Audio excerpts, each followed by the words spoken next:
Bismillahirrahmanirrahim. Assalamualaikum warahmatullahi wabarakatuh.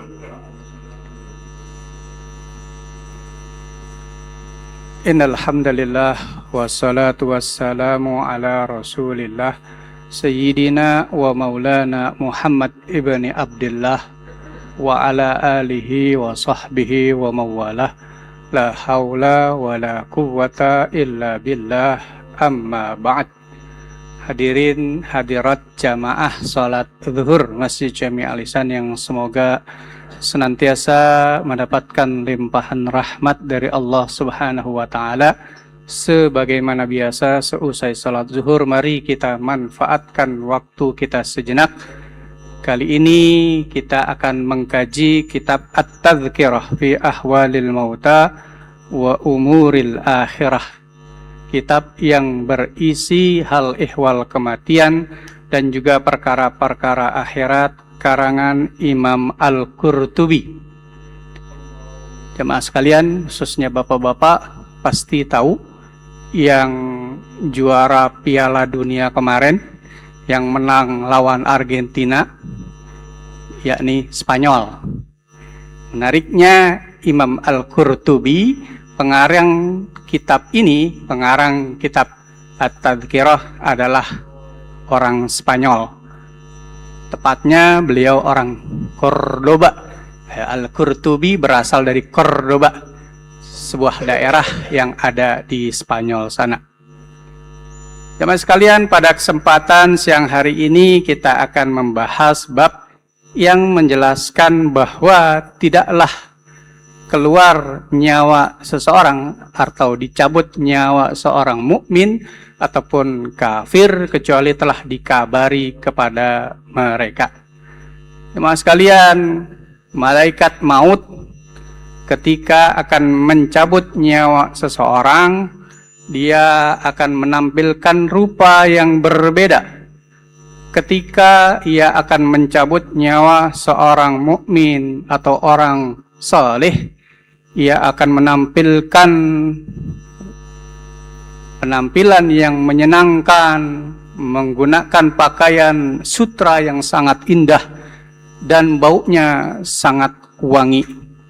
Sebaliknya, ketika malaikat maut akan mencabut nyawa seorang kafir atau ahli maksiat, maka ia akan menampilkan penampilan yang buruk rupa, menyeramkan, dan baunya menjijikkan.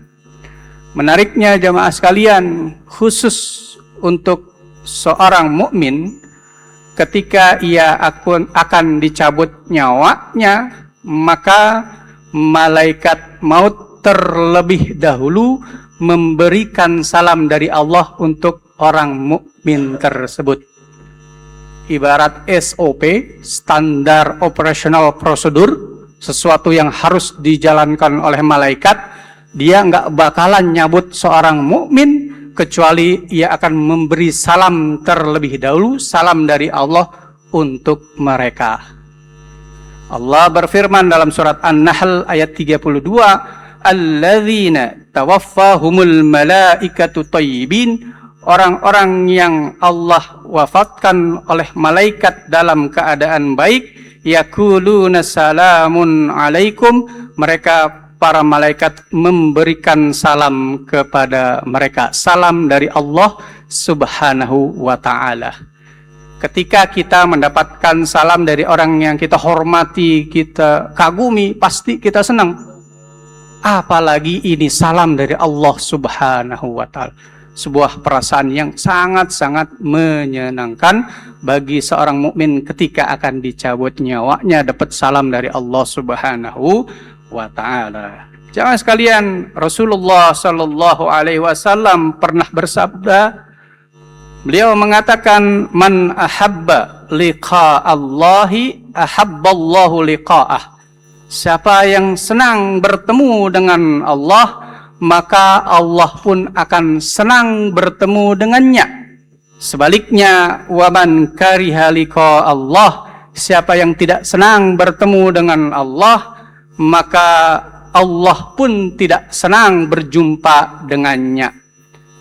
Hadis ini berkaitan dengan keadaan seseorang yang akan meninggal dunia, di mana seseorang yang akan meninggal dunia penglihatannya dibuka oleh Allah, yang tadinya enggak kelihatan diperlihatkan oleh Allah. Fakashafna ghita'aka fabasarukal yawma hadid. Pada saat itu penglihatan kita sangat tajam. Malaikat kelihatan, setan kelihatan. Apalagi nih setan, ya, ketika seseorang akan meninggal dunia, godaannya luar biasa. Karena itulah kesempatan terakhir bagi setan untuk menggoda manusia. Begitu pula akan diperlihatkan kepada orang yang akan meninggal dunia cuplikan-cuplikan amalnya selama hidup. Ketika ia adalah orang yang beriman, orang yang saleh, rajin ibadah, cuplikan-cuplikan amalnya diperlihatkan, begitu pula balasan yang akan ia dapat kelak di akhirat.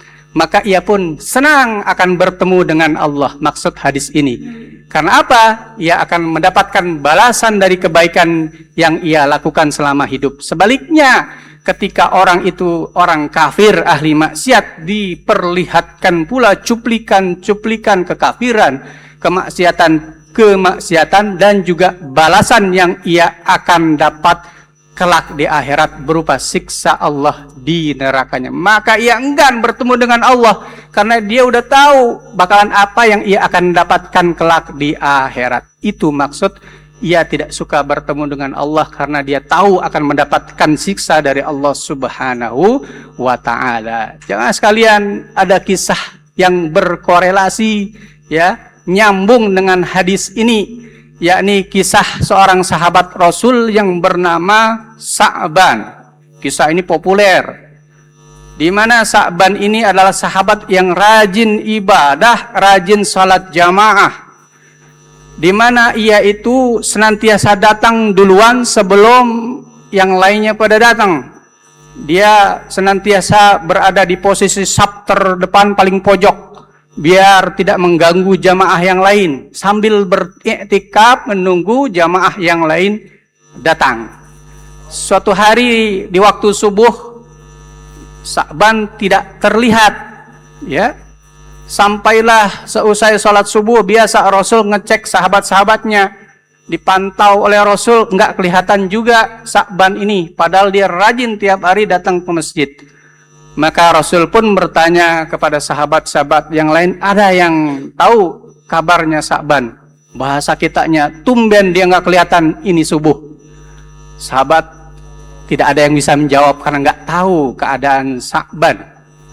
Karena khawatir dengan kondisi sahabatnya, Rasul pun, kalau begitu antarkan saya ke rumah Sa'ban, biar kita bisa tahu sebetulnya apa yang terjadi dengan Sa'ban. Maka beberapa sahabat dengan Rasul pun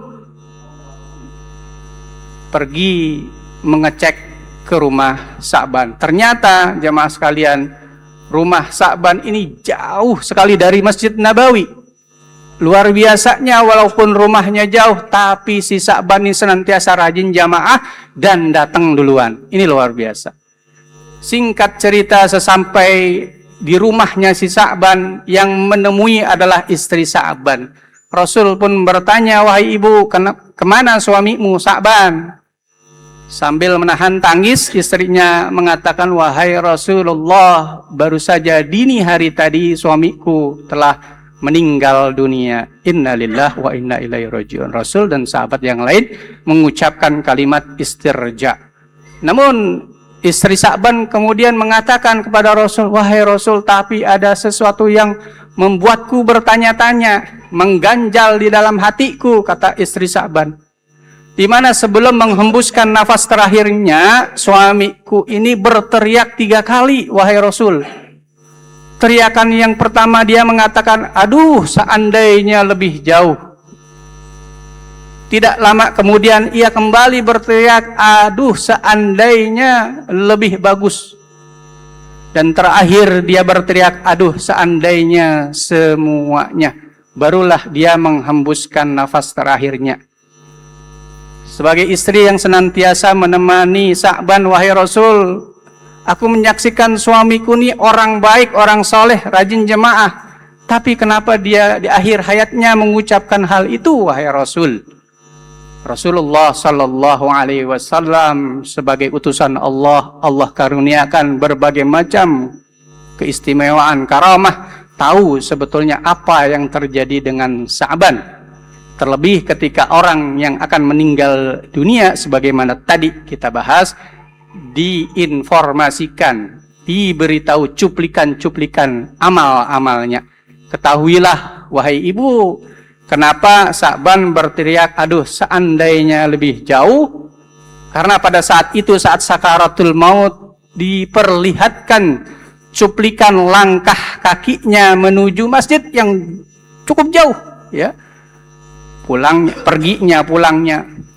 Ketika dia tahu pahalanya banyak, tapi dia mengatakan, aduh seandainya saja rumahku lebih jauh, pasti pahala yang aku dapatkan lebih banyak lagi.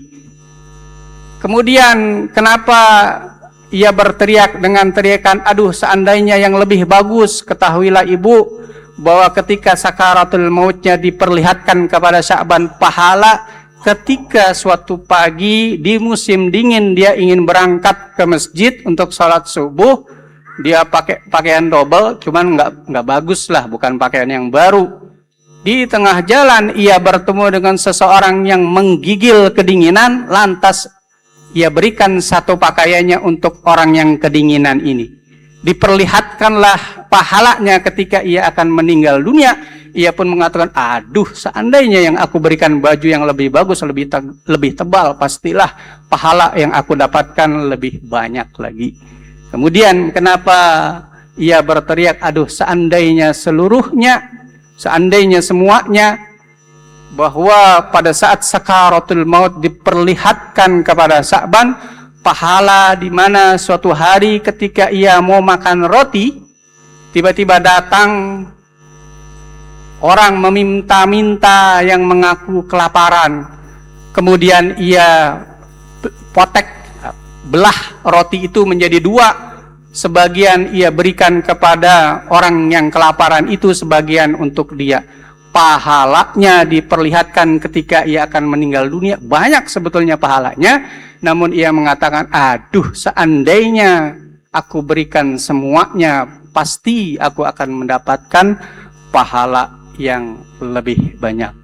Itulah yang akan terjadi Bapak Ibu sekalian kepada kita ketika kita akan meninggal dunia, akan diperlihatkan cuplikan-cuplikan amal-amal kita. Karena itu kita mohon kepada Allah agar senantiasa diberi taufik, kekuatan, kemudahan, agar hari-hari kita diisi dengan berbagai macam amal saleh, kapanpun, dimanapun kita berada, sehingga nanti ketika sakaratul maut kita, kebaikan amal soleh kita diperlihatkan oleh Allah, dan kita pun akan senang bertemu dengan Allah, dan kita meninggal dunia dalam keadaan husnul khatibah. Jemaah sekalian, demikian wallahul muwaffiq ila aqwamit thoriq. Assalamualaikum warahmatullahi wabarakatuh.